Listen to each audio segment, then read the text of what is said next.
हिंजवडी वाकडचे ग्रामदैवत व लाखो भाविकांचे श्रद्धास्थान असलेल्या म्हातोबा देवाच्या उत्सवात शनिवारी दिनांक 16 एप्रिल रोजी भव्य दिव्य बगाड मिरवणुकीने सुरुवात झाली।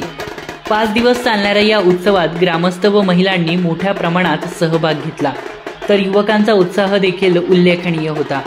बगाडानंतर सायंकाळी म्हातोबाचा जयघोष करत 6 वाजता बगाडाची मिरवणूक वाकडच्या दिशेने रवाना झाली। कोरोनानंतर तब्बल 2 वर्षांनंतर भंडारा खोबऱ्याची उधळण करण्यात आली, तर महिलांनी कळशीतून आणलेल्या पाण्याने गळकऱ्यांचा अभिषेक केला।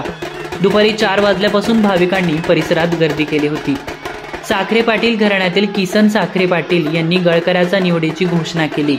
जांभूळकर घराण्यातील रामदास शिवाजी जांभूळकर या तरुणाला गळकरी होण्याचा मान यावर्षी मिळाला।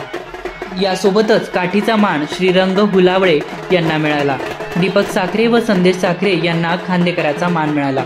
यावेळी हातातली काठी उंचावून होणारा काठीनाद तसेच पैस पैस व म्हातोबाच्या नावानं चांगभलचा जय घोषणे अवघी आयटी नगरी दुमदुमली होती।